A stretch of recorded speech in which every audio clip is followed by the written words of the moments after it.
पाहुन जी आँख मारत रहे नंदू जी। हाँ काजी भाभी जी ठीक बा नु कोनी ई का करतनी जी तो अरे ऐसे ही मजाक ढेर दिन हो गइल बा रउआ से मिलला कोनी ये कैसे मिला जाला तो कहतन भैया जी जैसे मिले नहीं कोनी भगनी जी का से उ ऐसे ही हंसी मजाक करत रही ना का कर जाता नहीं जल्दी कहिए दीदी हमने के सब पूरा घर पूरा परिवार खुशहाल कोने ऐसन ऐसन तहर दीदियों का बियाह भइल बा ऐसन ससुराल उनकर होई देखो हंसे हंसाए के बात नहीं किया हमनी के दोनों गोतिनी बानी जा आ अपने में कहतन जा कोने ऐसन सास ऐसन ननद ऐसन जेठानी कोई के मिली तू ही बताओ जैसे हम बाई वैसे तू बड़ वैसन सास भाई बुझाला के हमनी के ससुराल में बाइन जा ना जी दीदी मम्मी जी तो और सुंदर बानी बताई कि जब मम्मी जी हमनी के बेटा बेटा कह के पुकारी ने कितना अच्छा लागेला तो उहे न कहताई बाबूआ का बोलता रे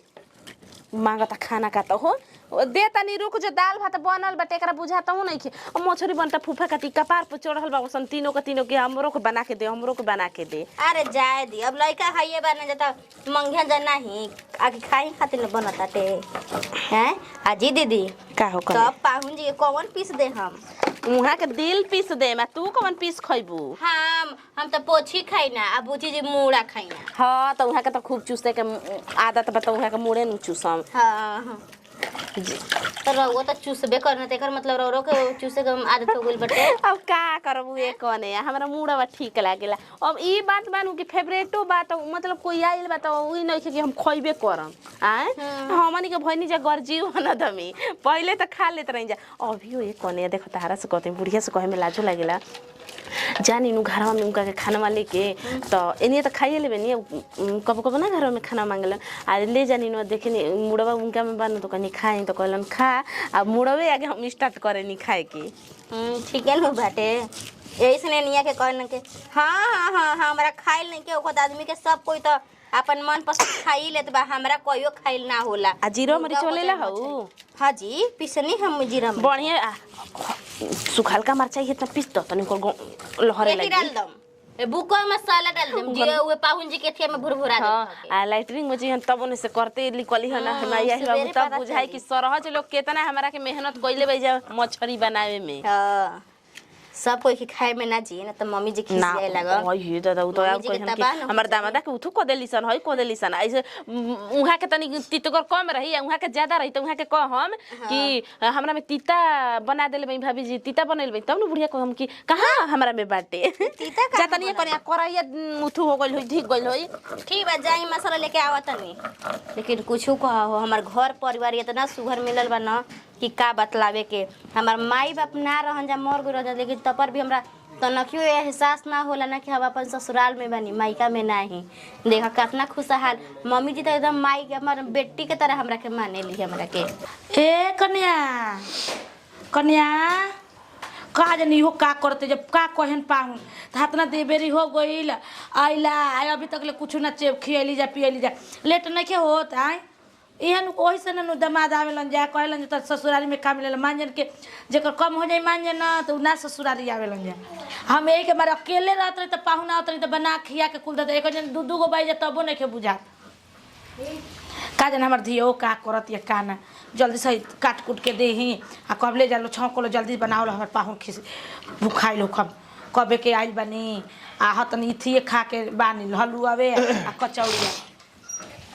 का करता पाहुन जी आयो लहसुन के जामा का छिला तनी हाँ हाँ मछरी नु बनत हुए तो डाले ओले खाती कनी ही तो डाल दे लगले में खाना बनिए जाई अच्छा अच्छा जिंदा लिया मछरी के मुर्दा जिंदा न मुअल के खाला जी हमनी घर कोई मुअल ना खाला नहीं है नु हाँ जिंदा बनती है नु हाँ इथी हैसा नहीं का खाला चोइटार मछरी हैसन अच्छा रूपचंदा ना ना रूपचंदा ना रूपचंद पंपलेट ना जी रहू रहू अच्छा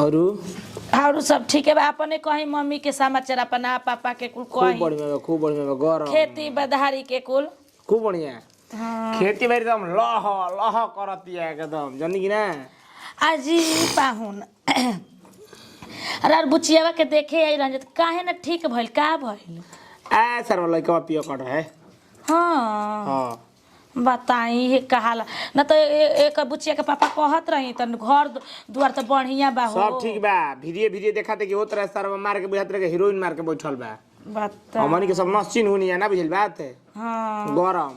ना जी देखी भले नूने रोटी खियावे लेकिन इज्जत से रखे उहे बढ़िया बा उहे नु। पियकर धन दौलत रही पियकर से रही त निमन नहीं खिए पाऊं देखी राउरो रहन केतना निमन लागेला हमारा देखिए हमार का नाम ये है कि अपन लातो जूता खा गांव में बाकी इज्जत से रह हमार का नाम ये है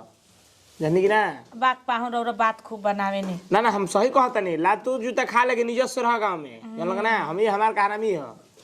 और खूब बताइए ना लाते जूता खा ले तो इज्जत कहाँ रही माने तब गवाए के ना चाहिए लात जूता खाई लेकिन चप्पल खाते वही अड़ियाई ए कनिया बड़को कनी हां का बोली कहां गोइल बाड़ी अरे गोइले अपन सखी के कनिए पाहु देखी एगो बात कहतन खिसियाई मत बड़ी वो सखी सलेहर के पूरा नेवता पूरा उतरिए अरे आइल बिया लइकिया 2-4 दिन खातिर आइल बिया रही हम तो कनी ना होई तो 10 दिन खातिर छोड़ देती चल जेती रौदा हां इधर 10 दिन में तो हम फिर लेते तो ना लिया के चल जेती 10 दिन में तो हम बाई बोल दे बाक रौरा खाली ना हमनी के जूता होता धोके धोई कपड़ा लाता के खींचे वाला बा हो जा अरे तनी हो रहा भइल बा तनी भुजाई तो जाइत तनी खाई तो तनी रही तो तनी घूमित फिरी त का भइल ये 2-4 दिन बानी नु हम तब तक ले उ खा पी ली हैं और ओकरा बाद अपन खा पी के अपन खाई पी चल जी हैं लेकिन कुछ कहीं संगवे आई ना संगवे लिया के चल अब बता एकरा से बढ़न प्रेम अब का हो सकला प्रेम मतलब ये भइल रौ अपने बात जीत कइले रही ना हम सही कहत नहीं समझत बड़की इहो सुने ले नाम में हरारू हाय ले जेबू बनाईबू तो बीरबल के खिचड़ी बनावत हो जा खिचड़ी का बनता है बेरा अरे कोने कहत नहीं मछरी खिचड़ी बनी अन्ना जी देखो तनी का जाने घर में का करत ऐसे सुनाते नहीं को कनी के कबे के कहतनी आई जा कराही धिकल बाटे लेके 1 घंटा से यो छोटकी तावरी बिया कि मसाले 1 घंटा से पीसत रहेले खीस दम बरा के रखले बाड़ी सन और घर में आइल बावन न दो ये बोललहु नहीं खे जात जल्दी जल्दी उनका के बना के खियावे के बाटे तो ये तनी मसाला पीस के अपन मरद से बतियावे लागत तड़ी जा दिन रात मरद दवा चल बाड़ी जा भौजी काजी बुची जी अरे केवाड़िया खोला जा हो ओनिए से खोल दी ऊपर आ उठुआ देले बानी कवन कब उठुआ से आवत हे से की हो से ना हे दुआरिया से खेतवाला हां तो उठू सिकड़ी देले बानी सिकड़िया ऊपर में खोल दी अरे खुलत नहीं के दे हां खुल गई चल जा तनी गीतवा सीतवा से मिले खातिर का रहो करिए भौजी अब जानत है ये बड़ू के कितना दिन के बाद आइल बनी तो सोचनी तन के कोनी से भेंट मुलाकात कर लेने ई सब का बनैया के भौजी जरूरत रहे जे जानत है ये बड़ू के हमनी को ओछि के ससुराल में हमनी के रोज रोज खा ली जा ए छिनार त ससुरा में नु खइले बानी रउवा त ना खाइम त चल बन जाई आ भैया से ले में 700 रुपया का हम की द हमरा के नहीं खजा बनैले त हम जाई ससुरा आ जन आइल बन तार भातारा उनका के त खियाल जरूरी है नु बा अच्छा देखो भौजी कहे के ना हम ना कह सकिनी चुपचाप रहनी ना बनैनी खियनी बहुते फकेला ओ रास्ते में आवत नु कहले ना तोरा घर हम खाई मुर्गा मछली खाइम तेरा घरे तोरा भौजी ठीक बनावेले हमरा बहुते किस बार जा पाहु जी एगो बात बाकी पाहु जी बहुत अच्छा है बुची जी तबे रा गुजारा बाटे जानली एतना पैसा वैसा दे के राजा महाराजा घर आदमी कइले बा बियाह शादी काहे खातिर देखा ये भौजी इहो बात हम ही सोचनी कि इतना वहाँ के दिल के साचा है नु कुछ कहे जो उतना जवन बात हम कहे नी नु तवर बात वहाँ के मान जाने आ देखा भौजी हम ई बात सोचना नु कि घर में हमरा के तू काहे ना तू मारला आ समाज में तू हमरा के प्यार करबा नु तो हमरा के बहुत अच्छा बाटे अब बताओ भौजी अब ए जगह तू बाड़ू ए जगह हमरा के उलतियावत त ठीक बात बाटे आ गुने गुने के ताकत जी ओइसन मरद ठीक जी घर में 4 गड़ा रोज मार रो ठीक बा मगर हां मगर कहीं ले गइल हमरा के पार्टी वगैरह में तो उ हमरा के प्यार जी कहलस त लोग का कहेला कि खुशबू के मारदा ठीक बा अभी हमार भलोर और भैया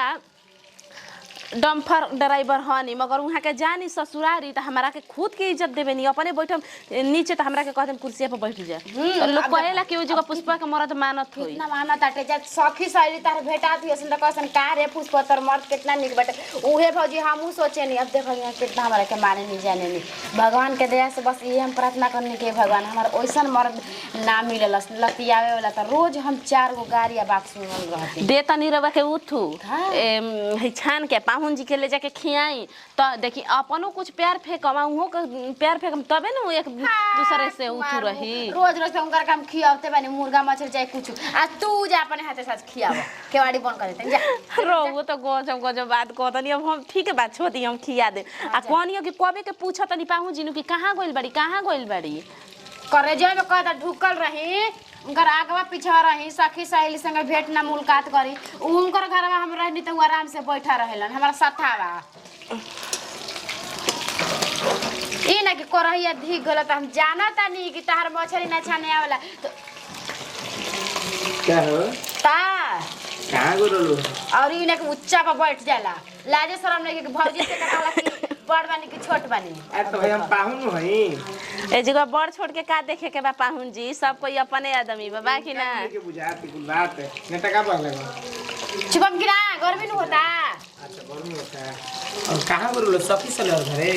गीतवा घर गई रही गीता घरे ओ जो कर सहेली रहली एगो सीता वो जो घूम लेवला गोले रहता देखत नहीं ड्रामा काहे खिसेल भाई कुछ बोल रही का पाहुन जी ना ना हां सीता घरे यहाँ बुझी जी हां का बहनी हमारे कपड़ा फोड़ देला रही कुंवारे में आ। ये बतिया कर ले कइला खातिर भौजी के ना पति एकदम ओकरा के त तूड़ के ताड़ यहाँ के बनावे लगे नहीं लागे केटा ना उठाई खाने खातिर उहो के उठा के मार देनी फिर गाछ के तो हमर संग लगी दम झगड़ा अपने में होला ए पाहुन जी ई तनी उ भर खबर बोलत रहेली ठीक बा इकर बोली के उठो मत ले कम बुद्धि बात तब जाए जब हमारे से बियाह से जो होई गेल तो हम काहे कभी सच्ची ये समझे जाए और जाके शादी कर ले हमार कम बुद्धि बात ना हम मान ला बियाह कर लेबे तब हम तो सब ऐसा है बोला जाला बुची जी मिला के चली ना मान ले अब सबको की कितना बुद्धि होला ना जी ना पांचो अंगूरिया बराबर बा भात के लेके हेतर हेतर मिसा तारी बैठ के बताई तो ई कुल बुद्धि के काम हो जनता लगे हमरा देखी माराओ के कहे लगली अब इहे कुल तो बा का करम मिला के चल के ज्यादा बियाह के लेबे सबको को बुद्धि कितना ना बुद्धि बियाह कइले बनी त जाके हमरा के फेंक देम का दूसर का शादी कर अट पट देखत नहीं काका बोलत री जादी का करम पाहुन जी इनकर आदते बाटे ओइसन त यही से हम ज्यादा सीरियस ना लेबे कुछ कहले नु तो हम अपन हलुक समझे नहीं करा के बुची जी कटोरा लाइन त दुका लाउते जानी ए पाहुन जी देखी उ तनी उभर खबर बोल देबे दी अपन भइयो बनी के कह देबे कि मार देम न लोटा चला के त महामंडवा दूगो हो जाई जाय दी का कहूं बियाह से हमरा तो हो गेल बियाह शादी के बात नहीं के रउआ ना रखम त के रखी उनकर भइया रखियन दे जानो तनी एगो बाड़ी ननद प्यार दुलार से पल्ले बन जा पोसले बनी जा ओही में यहाँ के भुलाई रहे नी हमेशा कब कब के ने कामना सुर में गुम हो जाली नु ए ध्यान में कि आगा ना एक भी तक कोड़ देबेली हेतर हेतर खुदियावत नो से ना कुछ बात सोचे नहीं तो कर देबे ए जो करत रहे रुके पाहुन जी हां हां जब तेरे ख्यालों में गुमसुम हो जाता है अब हेतर हेतर खुदियावत ये हाथा ना खाल कर देबेली देखी पाहुन जी दम छाना तनी बढ़िया से और रउआ पहले जे बैठ के खाई ठीक बा खावा पानी तो देखी हमरा कोनो बात के टेंशन नहीं है जानी कि ना अजी मम्मी जी का हो? खानवा उन त बनी थी दीदी जी मछली खूब बढ़िया से तार उड़ देले बानी चली खा ली रौरो पाहुन के बुचिया के खिया देलू ना अभी खइले नहीं खी जब बनावत रही दीदी जी तब हमें नियत चले नहीं हां वाई हो रामा तू मेहरारू वाला बत्ते के बारू तो जान जी तो रवा जानता नहीं रवा ना कही ना कि तू कोई हित जनावेला ना तो मछली ना बनावनी काहे कि तू सान देवेलू तो शांत बोलते ई ना तो पहले पाहुन के बुचिया के खिया दे ओकर बाद में हम खाइम पियम नु हो का कहन लइकिया मानत नहीं लइकिया कुछ ना कही पहुनवा का कहन तो 12 बजे कनी के खाना दूगो हित ना तो आ जाते कनी के 12 बजे 13 बजे खाना खिया हुआ के बैठ ले बानी दीदी भीरा आ बत कही में ढील रहल बानी हुआ के भूख लग रही त ना खइती ऐसे मछली देले बानी दीदी जी तार के पाहुनो कम ना पाहुन तो और हंसी मजाक मार करी ना तार के दीदी जी देले बानी मछरिया खाए और इनके के दुल्हावा का आवत रे हां जी उनके रे आई हो रमा क्वेश्चन पता रा गुल बा हां त का थी देखी ना बेचारी कहत रे कहिएले बीमार रहन कहिएले देख अब ठीक लेकिन खयन पेन तो ठीक हो जाई का करबो हो दे दू कनी चाचा पहुना के खियावा ना खियाव अरे हे ने लाओ तोरे बुचिया अब देवड़ा बोल चल तोरे मकाना गए जो त खो जातन जो पाहुन खो जातन मोर अजी बुची तो दूल्हा के काहे छोड़ के इनने से ओने चल जाता नहीं तुरंत ही हमें एको क्षण बुची जी हटतनी ना तुरंत ही हमें पाहुन के कर लागत नहीं पिंकी ले मिले गोई रहली न यही के चलते हां ओकरे से झगड़ा में कोई भाई तोरा पता नहीं के अजीब चीज तब का करले केने घर करम पाहुन जी सुनम त कहम कि देखा ना हमले पूछली कहतनी उ कहाँ बाड़ी त हम कनी त गोले सकिन अभी आवत है ये भौजी फिर से हां हां हां तब गनी ओकरा घर टकली के काहे के तब बोलावत रहली भौजी बोलात दिली त गनी त उहे खाली अथु खाती ई सोटरवा नहीं अरे हम चल जाइए रे जनक बुकी काहे के उ बोलावत ली कहते त मन करता हां रवा घुमवाई आजकल दिन घूमे वाला बाटे जुग जमाना खराब हो गल बा ससुराल तीन होइली कुंवार नहीं खी शादी हो गल त ठीक चुप ना चुप रही रौरा ढेर जा जानतनी जी ओ टोला गइला के मतलब बाटे के एक ना कुछ करिए देवेली सन मारे नीचे से लेके ऊपर तक ताके लागेली सब मेहरानू तो चल एकने में जाओ काढ़ जा आए जा काढ़ आए जा तनी जी आई जा जल्दी चलो जा जा हम जाते आए आवत जा जातनी आई जाता निकाल के रखा तनी ठीक बा कारे तड़े नहीं और जन सुनवा के रोटिया किलो रही ना तो उस सुनवा के ऑर्डर दे देले खाली पैसा दे दी यही से भाभी हो गई नहीं अरे बुझे अभी पैसा नहीं खेरे का तू नौटंकी करलिस रे कह देले बानी वहां से कि हमर माई सोना के अंगूठी दिन तू ना देबे त चुकाई गए रुक तब देखा तनी काम कर बाबू ले तबे ना ओ बुढ़ऊ खिसिया जिन कह तब जब तार बेटी आले तब गहने गुड़िया बनावेलू तो चल चल खा के चल जी तब सोना के उधारी पैसे लगा के ले चल चल चल चली आना तो देख लो हम किसी हाय कन्या ए डार्लिंग